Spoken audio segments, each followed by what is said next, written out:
Hello, moi, c'est Émilie, développeuse web chez Whitestag, agence web. Après 5 années de e-commerce et 5 années dans le commerce, je suis devenue développeuse web avec pour mission de faciliter l'accès au web tout en créant un outil puissant au service de ton business. Si tu cherches des conseils et des astuces orientées web et entrepreneuriat, tu es au bon endroit. Prêt pour l'épisode du jour ? C'est parti!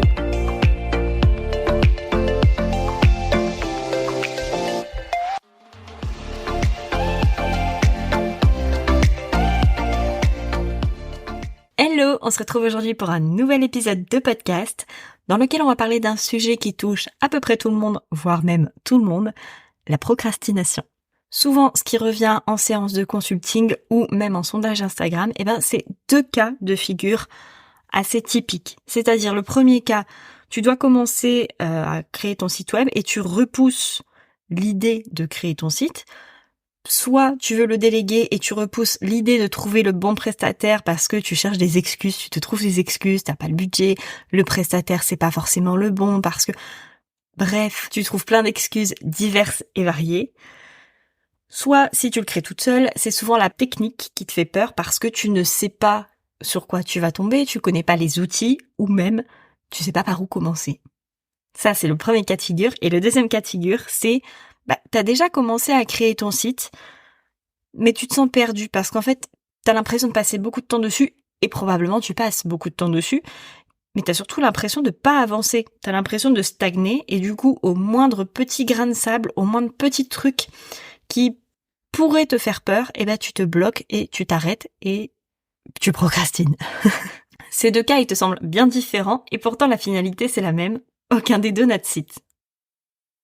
Comment tu peux résoudre ça ? C'est assez simple, il y a 2 façons de procéder. C'est soit tu décides que tu vas déléguer cette création, et dans ces cas-là, la première chose à faire, c'est de trouver le bon prestataire, de rédiger ton cahier des charges pour qu'il puisse savoir ce que tu veux et que toi-même tu puisses poser ce que tu veux, parce que sinon on a tendance à partir dans tous les sens.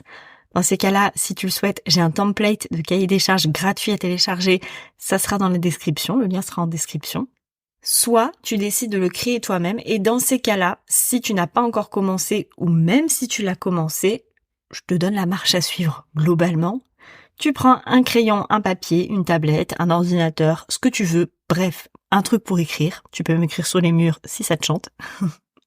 Tu t'installes dans un endroit calme, sans distraction, sans notification de téléphone, sans appel, enfin bref, tu vas vraiment l'endroit calme, tu te prends 20-25 minutes. Tu prends donc ton papier et ton crayon et tu notes toutes les étapes que tu dois faire pour avoir ton site web. Même la plus infime des étapes, ça peut être envoyer un mail, ça peut être réserver ton nom de domaine, ça peut même être réfléchir à quel nom de domaine tu veux si c'est pas encore décidé. Mais vraiment, toutes les étapes, même télécharger un plugin peut être une étape. Toutes les étapes, donc même les plus infimes, les plus petites étapes, même celles qui peuvent te paraître ridicules et qui pourtant devront être faites. Une fois que tu as fini, tu reprends toutes tes étapes, tu les regardes et tu découpes celles qui te font peur en plus petites étapes. Si vraiment il y a quelque chose au niveau souvent de la technique qui te fait peur, tu le prends et tu te dis « Ok, comment je peux y arriver ? Comment je peux découper pour réussir à faire en sorte de résoudre ce problème ?» Dans tous les cas, dis-toi que de toute façon, il y aura forcément un moyen de résoudre ton problème, il y aura forcément une solution à ton problème. Ça peut très bien être un tuto. Sur YouTube, tu arriveras facilement à trouver un tuto qui va t'expliquer comment faire telle ou telle étape. Ça, c'est la solution la plus simple. Ça peut très bien être aussi 1 heure de consulting. Tu réserves 1 heure de consulting et le problème est résolu en étant accompagné. Ça peut aussi être tout simplement de déléguer cette partie-là. Exemple, je n'arrive pas à sélectionner les bonnes photos ou à trouver les bonnes photos d'ambiance pour mon site. J'arrive pas à prendre en photo mes produits. Je délègue à un photographe, tout simplement. J'arrive pas à rédiger mes textes, c'est trop long, c'est trop dur. Je fais appel à un copywriter. Ça peut même être pour des micro-étapes. T'es pas obligé de déléguer tout ton site à un copywriter, tu peux déléguer qu'une seule page ou qu'une seule partie de ta page. Dans tous les cas, trouve quelque chose qui te fera avancer, qui va vraiment te débloquer toi, qui va te mettre à l'aise. C'est-à-dire que si tu retires cette étape, est-ce que la suite, tu peux la faire ou est-ce que la suite, ça va t'aider à sortir de cette procrastination, ou alors est-ce que même si cette étape est faite, est-ce que ça va te débloquer ? Si la réponse est non, c'est que c'est pas forcément cette étape-là qui te bloque. Si tu as déjà commencé à créer ton site, c'est le même processus, c'est-à-dire tu prends, tu notes, tu découpes et tu te mets des deadlines parce que quand t'as pas encore lancé ton site, c'est difficile de voir comment tu avances et ça peut parfois être frustrant de mettre une deadline parce que t'as pas de notion technique, tu sais pas comment va fonctionner le logiciel et tu sais pas comment toi tu vas pouvoir le gérer. Quand t'as déjà commencé à toucher à WordPress par exemple, ou que t'as déjà commencé à installer des plugins, à les paramétrer, que tu as déjà commencé à faire des pages, des blogs, etc., tu sais déjà un petit peu combien de temps ça peut te prendre. Et donc dans ces cas-là, tu te fixes des deadlines, mais des deadlines raisonnable. Ne te fixe pas non plus un site en 2 jours. C'est pas possible. Même moi, je le ferai pas. Enfin, sache aussi que cette étape de procrastination, c'est une étape normale et que tout le monde, absolument tout le monde passe par là, y compris moi. Et pourtant, autant te dire qu'en termes de technique, j'ai pas vraiment de problème. C'est juste que créer son site, c'est quelque chose de lourd. C'est un travail de fond, hein. Tu poses toute la vie de ton entreprise, tu poses tout ce que tu as fait à cet endroit-là, tu te montres toi aussi parce que tu fais forcément une page à propos et que du coup, tu parles de toi et t'es pas forcément à l'aise avec ça, ou bien tu parles de tes offres et ça aussi c'est compliqué pour toi, voire même des fois t'as pas encore défini tes offres.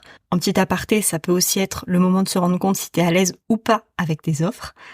Bref, ce travail sur le site web, c'est quelque chose de lourd. Même les clientes que j'accompagne, à un moment donné, elles me disent j'en peux plus, j'y arrive pas, j'ai l'impression de pas avancer, j'ai l'impression que je vais pas réussir à rédiger mes textes, j'ai l'impression que les photos, je vais pas réussir à les faire, non pas qu'elles ne sachent pas faire, c'est juste que ça demande un gros travail sur toi-même en fait.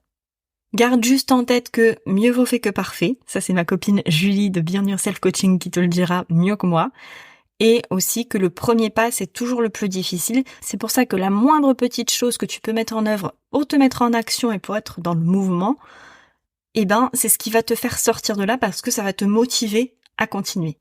Et je profite de cet épisode pour te parler d'une offre que j'ai sortie pour cet été. Pour tout achat d'un forfait consulting de 3 heures, je t'offre un plan d'action pour créer ton site web en 30 jours. 2 solutions, soit t'as pas encore commencé du tout à créer ton site et dans ces cas-là, le plan d'action est fait pour toi parce que du coup, tu as toutes les étapes de A à Z et on profite des 3 heures de consulting pour débloquer les points sur lesquels tu as le plus de difficultés.